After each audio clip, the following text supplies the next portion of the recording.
오늘 여호수아 14장부터 이제 사사기 9장까지의 말씀을 보겠습니다. 먼저 여호수아 14장 10절입니다. 여호수아 14장 10절 말씀입니다.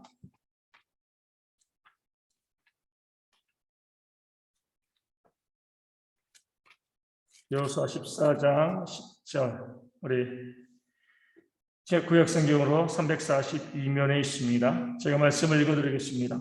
이제 보소서, 여호와께서 이 말씀을 모세에게 이르신 때로부터 이스라엘이 광야에서 방황한 이 45년 동안을 여호와께서 말씀하신 대로 나를 생존하게 하셨나이다. 오늘 내가 85세로되. 아멘. 아주 이제 중요한 우리 인생의 이 복된 비결이 나와 있습니다. 갈렙이 뭐라고 이야기해요? 85세입니다. 이렇게 이야기하면서 어떻게 이 85세, 그 당시로 보면 물론 이제 우리가 모세가 120세를 살았으니까 뭐 다들 그렇게 살지 않았을까 생각하지만 우리 아시는 것처럼 옛날에 오래 살지 못했습니다. 그렇죠? 우리 홍수 이전에나 오래 살았지 그 이후로는요 오래 살지 못했어요. 여호수아 갈렙은요, 이 갈렙은 85세까지 그 힘이 어때요? 여전한 모습을 가지고 살아왔습니다. 그럴 때에 갈렙이 자신이 85세까지 그렇게 살아올 수 있었던 비결을 이야기하는 거죠. 그 비결이 뭐예요? 여호와께서 말씀하신 대로 나를 생존하게 하셨나이다. 하나님이 살려주셨다는 거죠. 자기가 산 게 아니라, 물론 이 갈렙이 85세 되어지기까지 물론 젊었을 때처럼 힘은 없었지만 그래도 힘이 있어서 마음껏 다니고 더 전쟁도 할 수 있기 위해서 얼마나 자신을 쳐서 복종케 하고 노력을 많이 했겠습니까? 매일 운동도 했을 거예요. 그렇죠? 애쓰고 노력했을 거예요. 하지만 그것보다 더 중요한 것은 하나님께서 그를 생존하게 하신 겁니다. 하나님께서 그를 살게 하신 거죠. 왜 하나님이 그를 살게 하신 거예요? 장수의 비결이 뭐죠?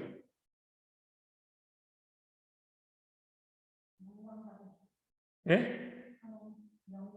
이제 이 하나님 영광 받으시는데 우리가 이제 이 장수의 비결을 알아야지 장수하잖아요. 장수의 비결이 뭐죠? 복 받은 건데 어떻게 할 때 복을 받아요? 헌신하고 사역했습니다. 그렇죠. 만약에 이런 생각을 해보죠. 모세는 120세까지 살았잖아요. 광야가 30년으로 끝났으면 110세까지 살았을 거예요. 광야가 20년에 끝났으면요 100세까지 살았을 겁니다. 그 사역을 마감할 때가 뭐예요? 그 사람의 생명을 하면서 거둬가시는 거죠. 이 갈렙에게는 헤브론을 점령할 사역이 남아 있었습니다. 하나님께서 그 생명을 그때까지 생존케 하신 거죠. 제가 이제 저를 위해서 기도할 때 항상 그렇게 기도해요. 하나님, 제 소망은 무엇이냐면 제가 은퇴할 때까지 건강하게 아프지 않게 열심히 사역할 수 있게 하는 것.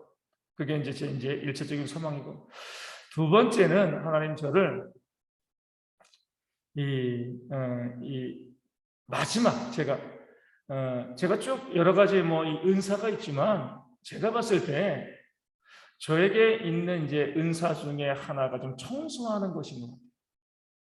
그래가지고 저 이렇게 기도하고 있어요. 하나님, 제가 이 은퇴하고 나서도 계속 그때는 이제 담임 목회자가 성도겠죠, 그렇죠? 성도로서 섬기는 교회가 있으면 그 성도로서 그 교회를 섬길 때 제가 이 나이가 많지만 교회 청소라든가 다 감당하지 못해도 일부분이라도 내가 그것을 감당하며 평생을 좀 헌신하고 싶습니다. 그래서 그날 하루 또 내가 감당해야 될 그 교회 청소를 다 마무리하고 그리고 난 다음에 그날 저녁에 주님께서 저를 데려가시면 좋겠습니다. 그러니까 마지막까지 헌신하다가 막 이제 이 병원에서 아파하고 또 아무것도 안 하다가 하나님 저 데려가시지 마시고 마지막까지 헌신하는 삶을 사는 그 현장에서 하나님께서 저를 하나님 품으로 안아주시면 참 고맙겠습니다. 이제 제 인생을 위한 기도 제목이 되어지는 거죠.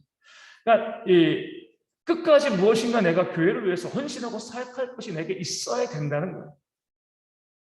우리 성경의 말씀의 원리는 뭐예요? 죽도록 충성하라. 그렇죠. 이제 다른 말로 하면 죽을 때까지 충성하는 겁니다. 세상에는 은퇴가 있어도요, 우리 헌신의 삶에는요, 성도의 삶에는 은퇴가 없어요.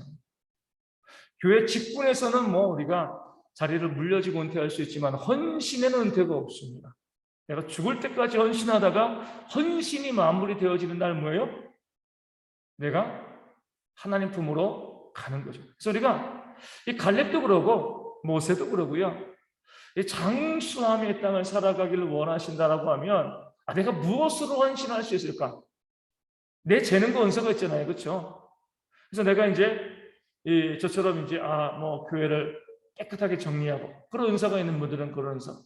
하나님, 저는 우리 이 교회 가운데서 우리 성도들을 위해서 계속 기도하는 것이 저의 사명입니다. 그러니까 기도로서 내가 기도하는 자리에 있다가 하나님 품으로 안겨 갈 수 있게 달라고.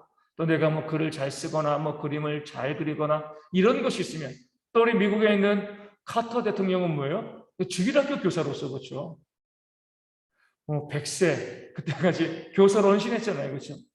자기의 시간대로 내게 어떤 물질이 있으면 물질을 가지고 제가 이것으로 헌신하면서 그것으로 하나님 나라의 부활을 쌓으면서 교회를 세워나가면서 내가 헌신하겠습니다. 어떤 방식으로든 내게 주어진 은사와 사명이 무엇인지 알고요, 그 사명을 감당하려고 애쓰고 노력하는 모습이 있으면 사명을 감당할 수 있을 건강은요, 하나님이 주시는 거예요. 지난주에 말씀드린 것처럼 먼저 그의 나라와 그의 의를 구하면 하나님은 반드시 이 모든 것 가운데 건강도 있습니다. 하나님 나라와 의를 구하는 거, 헌신하는 거잖아요. 사역하고 사명을 감당하는 겁니다. 그래서 우리가 모든 성도들이 그런 마음을 좀 품고, 제가 이제 그래서 저는 아직 은퇴하려면 한참 남았지만 은퇴하고 나면은 해외 선교지나 아니면 시골의 오지 교회에 가서 목회자들이 가려고 하지 않은 성도들이 2명, 3명 되어지는 그런 교회에 가가지고 그분들 다 돌아갔을 때까지 끝까지 말씀 전하고 사례비 안 받아도 교회를 위해서 헌신하고 또 수고하고, 그러니까 제가 사명을 감당하는 게 제 건강을 지키는 겁니다. 하나님께서 저에게 건강과 복을 주시는 거예요.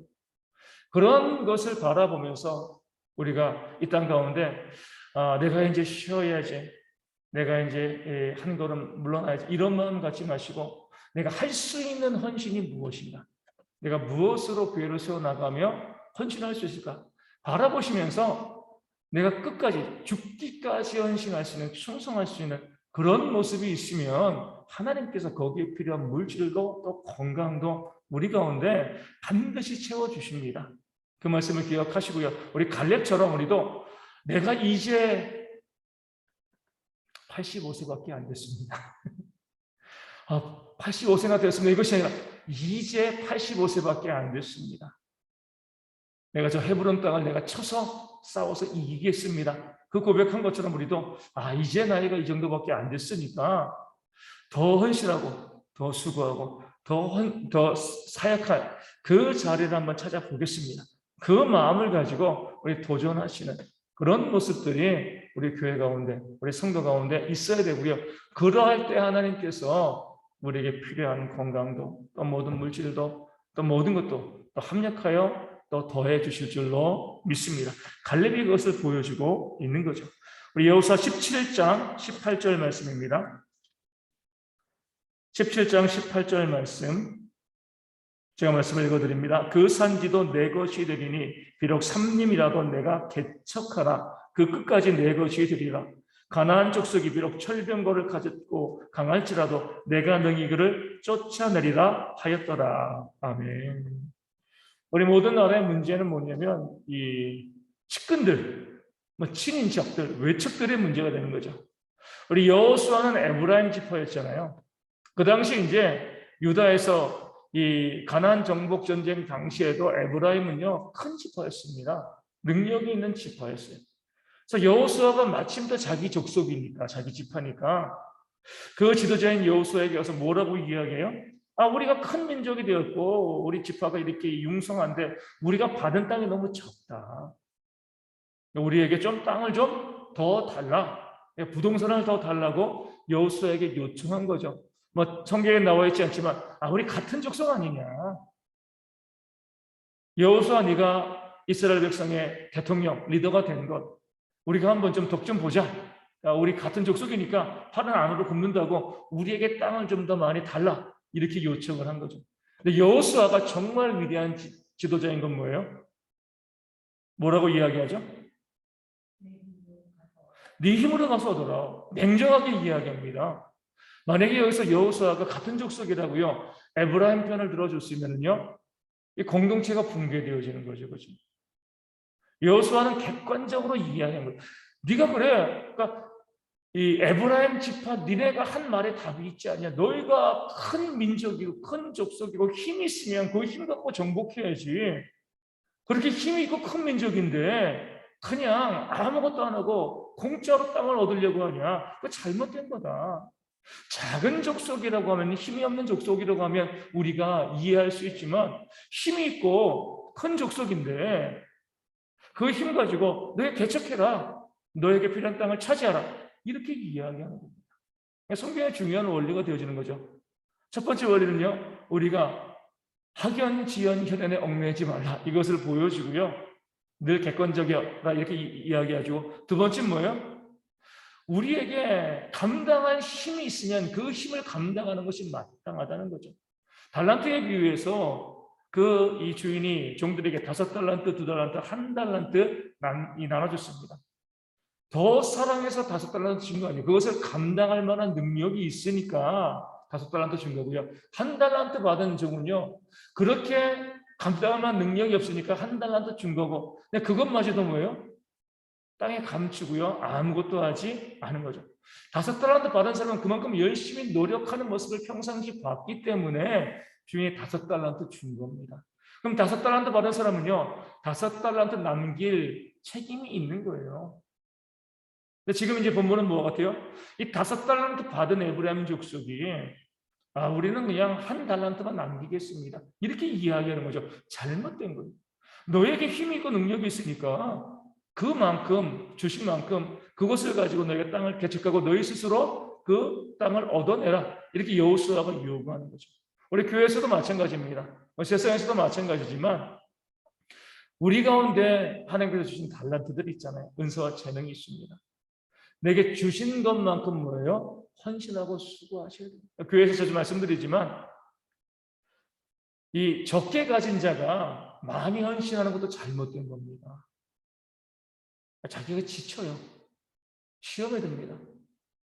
많이 가진 자가 적게 헌신하는 것도 잘못됩니다. 그 주어진 만큼 분량만큼 헌신하는 겁니다. 그래서 교회가 건강하게 온전히 쓰임받을 때는요, 건강한 사람은 더 많이 헌신하고 몸이 병약한 사람은 좀 덜 헌신해야지. 우리 교회 평등이라고 해가지고 어떤 교회에서 어떤 작업을 하는데 건강한 사람이나 이제 약한 사람이나 똑같은 분량을 나눠주면은요, 교회 시험 듭니다. 건강한 사람은 더 하는 거예요. 약한 사람은 덜 해도 자신이 할 수 있는 것만큼만 하는 거잖아요. 그러면서 하나님께서 내게 건강을 주신 이유가 뭐냐? 더 헌신하라고 이 건강 주신 거 아니냐? 더 하면 되는 거예요. 우리 이제 여기는 어르신들 보면 항상 똑같은 그런 마음을 갖고 있어요.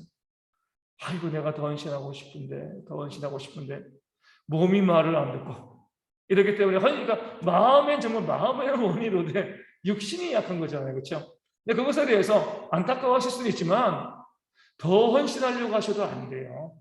내가 할 수 있는 것만큼만 하시면 됩니다. 그 헌신의 몫은 젊은 사람들, 젊은 성도들에게 있는 거예요. 그러니까 젊은 성도들이 얼마든지 헌신할 수 있음에도 불구하고 헌신하지 않잖아요. 그러면 헌신할 수 있음에도 내가 100만큼 헌신할 수 있는데 내가 10만큼 헌신한다. 그럼 하나님은 어떻게 하시는 거예요? 10만큼 제외한 나머지를 가져가 버리시는 겁니다. 그래, 네가 100만큼 할 수 있는데도 10만큼 했으니까 네가 한 그만 심은 대로 거두게 하신다 해서 90을 가져가 버리시는 것이 바로 하나님의 원리예요. 내가 100만큼 헌신하면 100만큼 헌신해야 돼. 그러면 200만큼 헌신할 수 있도록 또 힘을 주시는 거죠. 그만큼 했을 때, 내 분량을 채워갔을 때 더 많은 것을 주시는 것이지, 내가 충분히 할 수 있음에도 불구하고요, 내가 적게 헌신하면, 그러면 하나님께서 그 나머지 것들을 다 가져가시는 거죠. 우리는 청지기로서의 사명을 감당하지 못했기 때문에 그래요. 우리 물질도 마찬가지예요. 제가 이제 교회에서 지금 말씀드린 것처럼 정말 힘들고 어려운 분들은 11조 하는 것도 너무나 버겁죠. 그래서 믿음으로 하려고 해서 노력을 하는데 참 어렵습니다. 그럴 때 그것이 21조, 31조 된다고 해서 하나님께서 적게 냈다고 해가지고 뭐라고 하시겠습니까? 그렇지 않습니다. 하지만 많이 있는 분들이 딱 11조 내고 내 할 거 다 했습니다. 이렇게 하면 하나님께서 그 나머지의 것은 누구 것이냐라고 물어보시는 거거든요.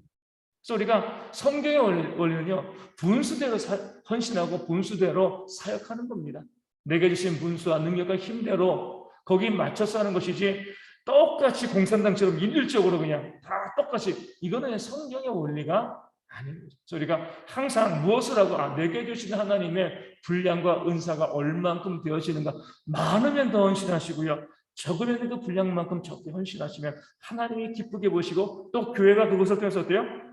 평균케 되어집니다. 전반적으로 평균케 되어지는 거죠. 이게 바로 교회의 헌신의 원리가 되어지는 거예요. 그래서 여호수아는 에브라임에게 네가 힘이 있다고 이야기했지 않냐? 그러니까 개척해라. 힘이 없다라고 이야기하고 인구가 적다라고 이야기하면 내가 사정받을 수 있지만, 인구도 많다고 그러고 수도 많다고 그러고 힘도 있다고 하면서 왜 그냥 공짜로 그 땅을 얻으려고 하냐? 잘못된 거다. 너희가 개척하라. 냉정하게 또 합리적으로 이야기하고 있는 여호수아의 모습이 본문 가운데 나와 있습니다. 우리 22장, 여호수아 22장 13절과 14절의 말씀 보겠습니다. 이스라엘 자손이 제사장 엘르아살의 아들 비나스를 길라 땅으로 보내어 루벤 자손과 갓 자손과 므낫세 반 지파를 보게 하되 이스라엘 각 지파에서 한 지도자씩 10 지도자들을 그와 함께하게 하니 그들은 각기 그들의 조상들의 가문의 수령으로서 이스라엘 중에서 천부장 되리라. 아멘. 두 지파만이 이제 정복전쟁 다 마무리하고 고향으로 돌아가면서 큰 제단을 쌓죠. 왜 쌓았어요?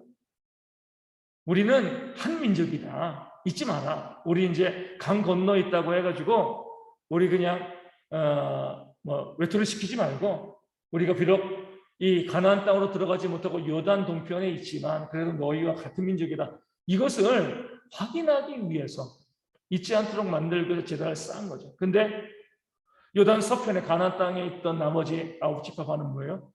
쟤네들이 하나님을 배반하고 이 제단을 쌓았다, 우상 숭배한다.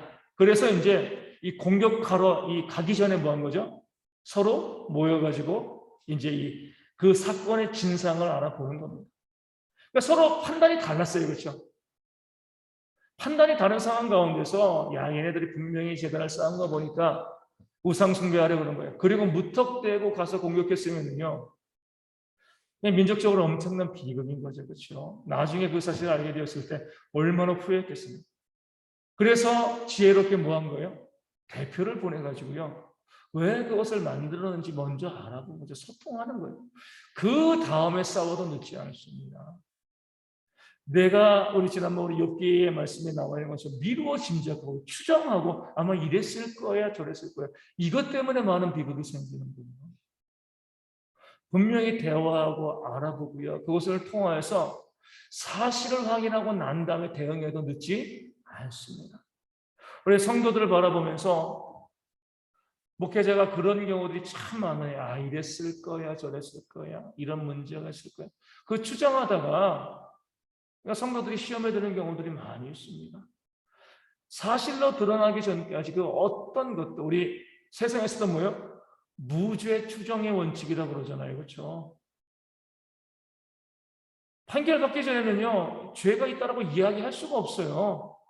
판결이 그것을 이야기해 주는 것이지, 그 전까지는요, 무죄 추정의 원칙이 세상에서도 통용됩니다. 교회도 마찬가지예요. 사실관계가 확실히 드러나기 전까지는요, 우리는 끊임없이 그것을 알아보기 위해서 내가 의심쩍은 것들, 내가 미심쩍은 것들 물어보고 소통하면서 대화하면서 이것이 사실인가 아닌가 확인해 보고 그 다음에 반응해도 늦지 않습니다. 그래서 우리가 함부로, 우리 이제 TV 드라마 때문에 그런 말 많이 했어요. 관심법, 그렇죠? 예? 뭐 국내의 관심법이 그렇게 이야기하는데, 내가 마치 이 관심법이 있는 것처럼, 어떤 분은 투시연사라고까지 이야기하는데, 그거 있는 것처럼 그 사람의 마음을 다 내다보고 있는 것처럼 그렇게 하다가 관계가 깨어지고 상처받고요. 문제가 발생하는 경우들이 많이 있습니다.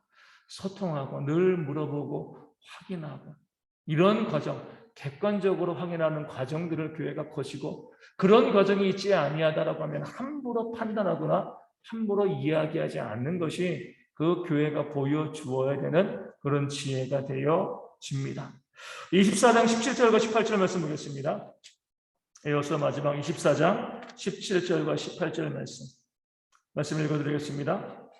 이는 우리 하나님 여호와께서 친히 우리와 우리 조상들을 인도하여 애굽 땅 종되었던 집에서 올라오게 하시고 우리 목전에서 그 큰 이적들을 행하시고 우리가 행한 모든 길과 우리가 지나온 모든 백성들 중에서 우리를 보호하셨음이며 여호와께서 또 모든 백성들과 이 땅에 거주하던 아모리 족속을 우리 앞에서 쫓아내셨음이라. 그러므로 우리도 여호와를 섬기리니 그는 우리 하나님이심이니라 하니라. 아멘. 왜 하나님을 섬긴다고 했어요? 하나님의 역사를 경험했다는 거예요. 우리가 다 봤다. 10가지 재앙과 홍해 가른 것들, 또 광야에서 그리고 요단강 가르고 건너온 것들, 여리고 이기고 전쟁에서 그 모든 과정을 우리는 다 두 눈으로 보고 경험했어. 그렇기 때문에 뭐예요? 우리는 여호와를 섬기지 않을 수 없어. 나중에 사사기가 뭐 어때요? 그 사람들이 다 죽고 나니까 경험한 게 없으니까 하나님을 떠나고 우상을 숭배한 거죠. 우리 신앙도 마찬가지입니다. 우리 예수님께서 이 도마에게 뭐라고 말씀하셨어요? 그렇죠. 너는 본고로 믿느냐? 보지 않고 믿는 것이 크다라고 말씀하셨잖아요. 물론 안 보고 믿으면 정말 큰 믿음이죠. 근데 저는 그래요. 저는 보고서 믿고 싶습니다. 보고 믿는 것을 부정하신 게 아니에요. 안 보고 믿는 게 큰 믿음이라고. 당연히 더 큰 믿음이죠. 그렇죠. 하지만 도마처럼 확인해 보고서라도요. 보고서 믿는 믿음이 우리 가운데 있어야 돼요. 무슨 말씀이냐면 우리가 뭐 신앙이 좋은 분들은 정말 안 보고 믿는 그 믿음을 이야기하는데 우리 이스라엘 백성들이 하나님을 떠나지 않고 하나님을 섬길 수 있었던 이유는 뭐예요? 다 보고 경험했기 때문에 그래요. 떠날 수가 없어요. 저도 마찬가지입니다. 하나님께서 저에게 보여주신 역사가 있으니까 떠날 수가 없는 거, 부정할 수가 없어요. 뭐 세상이 뭐 요즘 뭐 계속 뭐 어떤 이 일본에서 뭐 이 우주 어떤 별에 탐사선 했더니 뭐 거기서 뭐 아미노산이 발견되니 뭐 이 진화의 증거니 막 이렇게 이야기해도요. 나는 하나님의 살아계심의 증거를 경험했는데 실제로 다른 성에서 뭐 이 생물체가 발견된다 할지라도 하나님을 부정할 수가 없는 거죠. 하나님을 경험했기 때문에 그래요. 우리도요 그런 신앙이 좀 있어야 됩니다. 하나님은 우리 가운데 자신을 나타내고자 하십니다. 자꾸 숨으시는 하나님이 아니에요.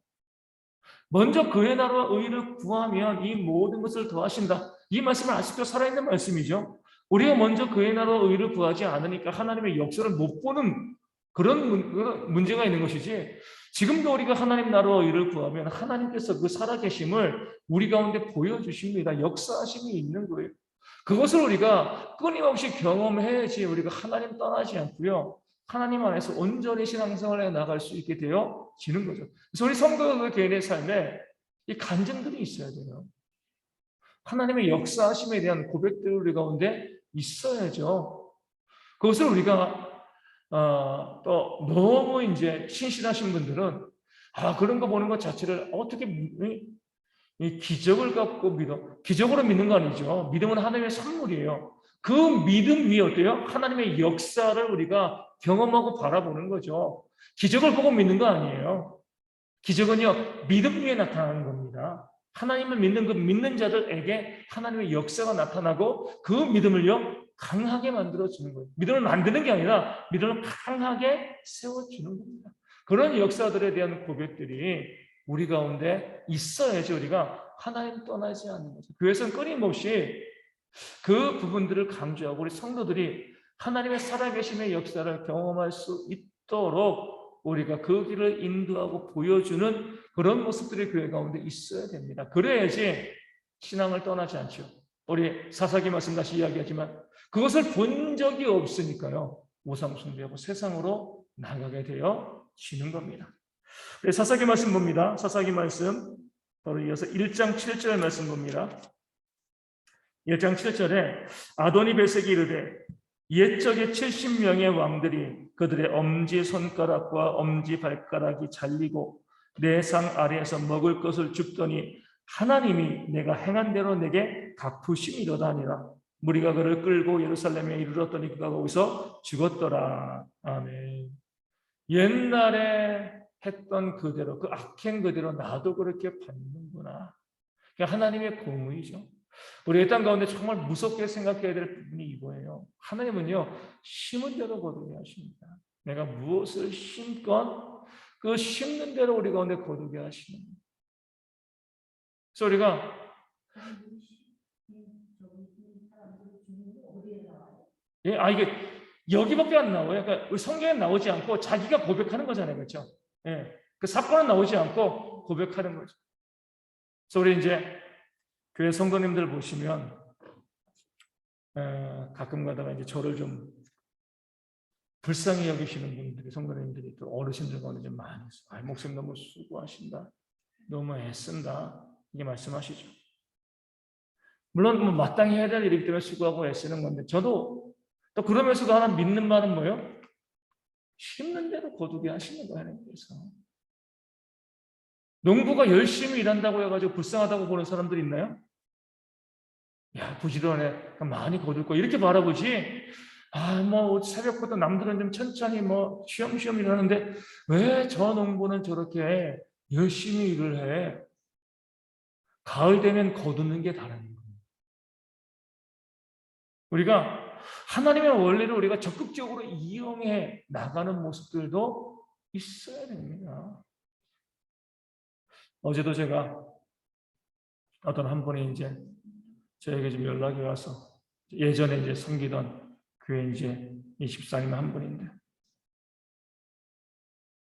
이 경기도 양주에 있는 병원을 가야 된다는 거예요.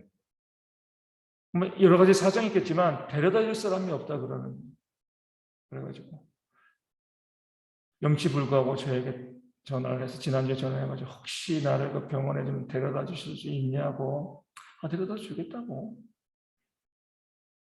물론 그렇게 이제 갔다 오기 위해서는 제가 다른 시간들을 땡겼어야죠. 이제 이 다른 시간들 조절을 해야지만 시간을 만들어서 갔다 올 수 있는 거니까. 그래서 이제 어제 이제 오후에 만나가지고 경기도 양주까지. 그러니까 서울에 가서 픽업해서 또 여기서 경기도 양주까지는 시간이 얼마 안 걸리는데 서울에 가서 픽업해서 또 서울에서 양주까지 갔다가 또 그 병원에서 진료받고 또 서울에 내려다 드리고 이제 다시 이제 집으로 온 거죠. 그러니까 주일날 강릉 갔다가 어제 또 이 양주 갔다가 이 계속 거의 뭐 운전기사처럼 그렇게 이제 다니고 있는데 그러니까 그분이 되게 미안해 하시는데 미안해 하시지 마요. 하나님께서는 심은 대로 거두게 하시는 거거든요. 그렇죠? 어떤 헌신이건 내가 심고 헌신했을 때 하나님께서 거기에 맞춰가지고 또 복된 곳으로 채워주시는 그 역사에 대한 믿음이 있는 거예요. 다시 말씀드리지만 열심히 일한다고 불쌍히 여기지 않잖아요. 그렇죠? 거두는 게 많기 때문에. 다만 이제 안타까운 건 뭐냐면 하나님께서 신실하시다는 것. 지난주 우리 주일날 말씀드린 것처럼 약속하신 그대로 행하신다는 것. 심으면 거두게 하시는 이 원리를 우리가 알지 못하고 심지 않으니까 문제인 거예요. 그게 안타까운 겁니다. 내가 헌신하고 수고하고 하나님을 위해서 많이 심으면 심을수록 하나님은 절대로 있지 않으시면 세상은 있죠. 내가 열심히 노력하고 있어도 세상은 안 주잖아요. 하나님은 안 그러셔요. 그래서 우리가 힘이 있을 동안은요 최선을 다해서 헌신하셔야 돼요. 그게 내 기도가 내 품으로, 내 헌신이 내 품으로 돌아오는 하나님의 비결인 거죠. 그래서 우리가 그 사실을 기억하시고 할 수 있는 한 헌신하기 위해서 애쓰고 수고하는 것이 내 삶을 위한 그런 모습이기도 하는 거죠. 그래서 우리가 그런 모습을 우리 성도들이 지혜롭게 심은 대로 거두는, 악을 심으면 악을 거둬요. 선을 심으면 선을 거두게 되어 있습니다. 그 마음 가지고 우리가 살아가는 그런 지혜가 우리 가운데 좀 있기를 소망합니다. 우리 3장 6절 말씀입니다. 사사기 3장 6절. 그들의 딸들을 맞아 아내로 삼으며 자기 딸들을 그들의 아들들에게 주고 또 그들의 신들을 섬겼더라. 아멘. 성경에서도 자주 나오는 패턴이죠. 언제 이런 모습이 나왔어요? 노아의 홍수 이전에. 하나님의 아들들이 사람의 딸들의 아름다움을 보고 그들을 자기들이 좋아하는 대로 아내로 삼은 거죠. 그렇기 때문에 세상이 우상숭배와 죄악에 가득하여서 멸망당했습니다. 나중에 또 이와 비슷한 사건이 어디 있었어요? 누구에게 발생했죠? 결혼 때문에 인생 망친 사람 있잖아요. 누구죠? 삼손도 그러지만 아주 여기 말씀 이대로 그대로 결혼해가지고 우상을 숭배하게 된 사람. 삼손이 우상 숭배는 하지 않았죠, 그렇죠? 아방은 그렇죠. 이세벨 때문에 우상 숭배했지만 원래 또 나쁜 원래 좋은 사람이었는데 솔로몬 있잖아요. 지혜의 왕이 지혜의 왕. 많은 아내와 결혼하고 나중에 그 아내들의 우상을 다 섬김으로 그 지혜의 왕이 얼마나 어리석어졌습니까? 그러니까 성경에 나오고 있는 그건 패턴이에요. 그렇죠? 그 결혼 때문에 우상을 숭배하게 되어지고 하나님께 범죄하게 되고 하나님의 징계와 심판을 받게 되어지는 겁니다. 이것은 결혼의 중요성을 이야기하기도 하지만 우리의 죄가요. 이어져 죄를 짓게 만든다는 거예요. 아니, 결혼하는 거, 아니, 뭐, 이방여인과 결혼하는 게 뭐가 문제가 되겠어? 내가 우상숭배하는 거 아니야, 그냥. 결혼만 하는 거예요. 근데 그것이 어때요? 이 바늘로도 소도둑 된다고 그 하나를 갖다가 갖고 있으면 나중에 그것이 범죄하고 하나님을 떠나게 되는 원인이 되어집니다. 우리가 나시린의 말씀을 들어서 봤을 때 왜 나시린에게 건포도나 포도 씨앗까지 먹지 말라고 했어요? 건포도 먹으면 생포도 먹고 싶고, 생포도 먹으면 포도즙 먹고 싶고, 포도즙 먹으면요, 포도주 마시고 싶어지는 거예요. 건포도는 아무 문제가 없습니다. 나시린이 먹기에.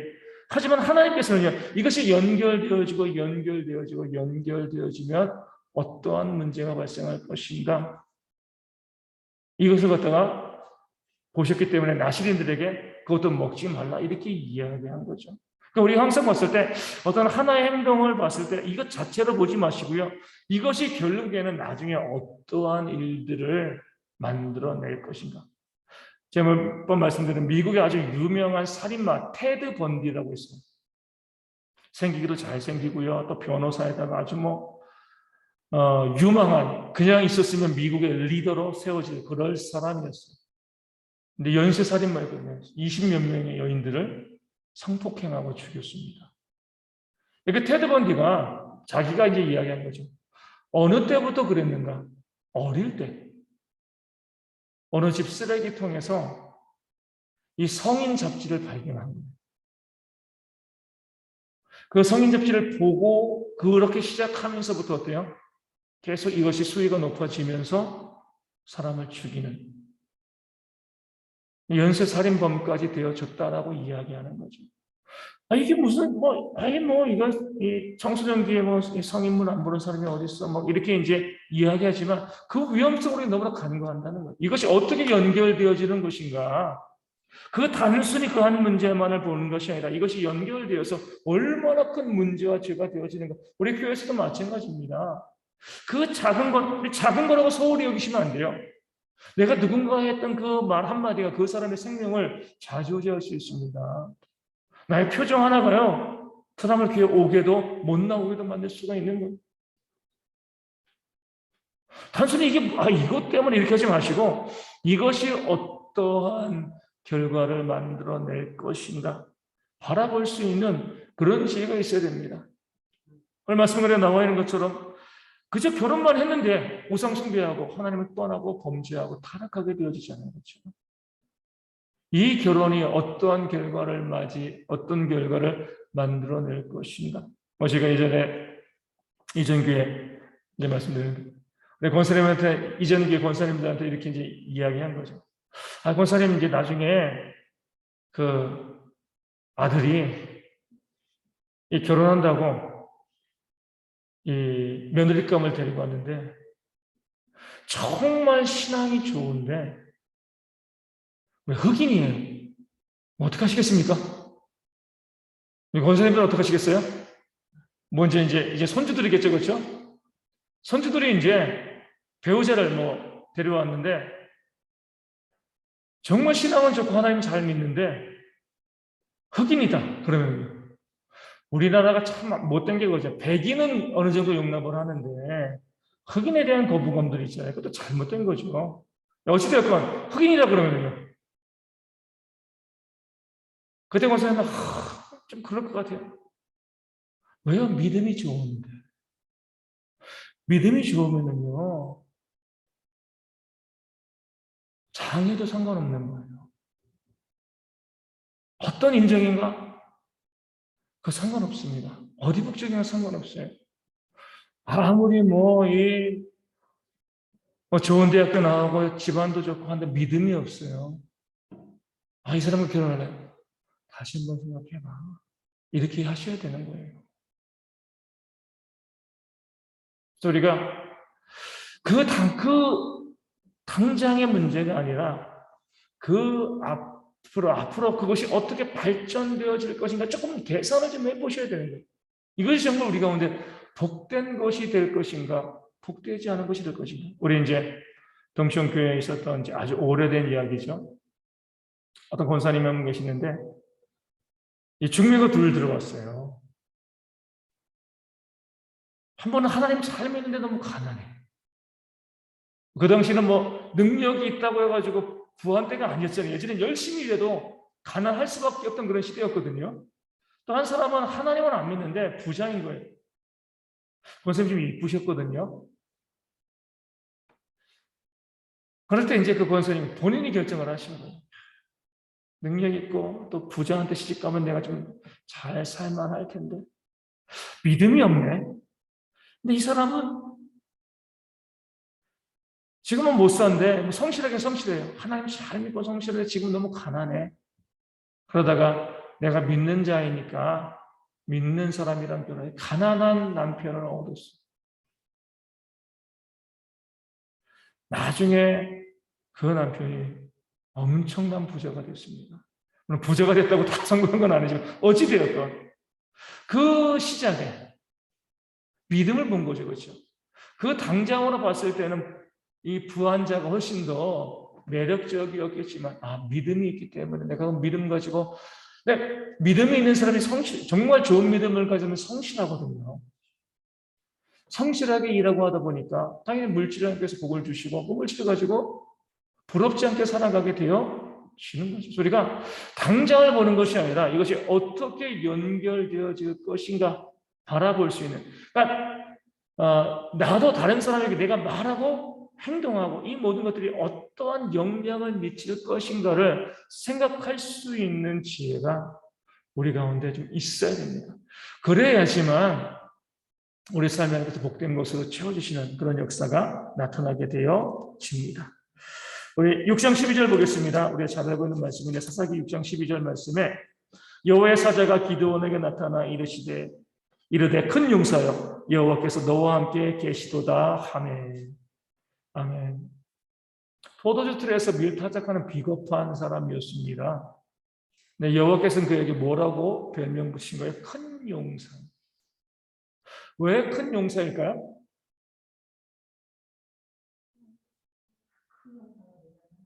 그건 그렇죠. 여러분 말씀에 답이 있어요. 12절에.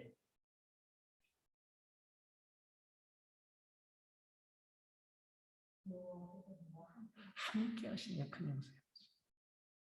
우리가 이제 다윗과 골리앗과의 싸움을 봤을 때 다윗이 갑자기 하나님께서 그를 골리앗보다 더 몸도 크게 만들고요. 최신 무기를 주시고 이렇게 해가지고 이기게 하신 건 아니거든요. 다윗은 그 모습 그대로였어요. 그 모습 그대로. 골리앗과 싸우러 갈 때 다윗은 한 170, 골리앗은 거의 한 3m 정도, 2배죠. 엄청난 사이즈잖아요. 골리앗은 어렸을 때부터 싸웠던 장수였고 다윗은 목동이었잖아요. 하나님께서 다윗이 골리앗과 싸우게 하실 때 다윗에게 어떠한 변화도 안 주셨습니다. 있는 모습 그대로 나갔어요. 근데 어떻게 이겼어요?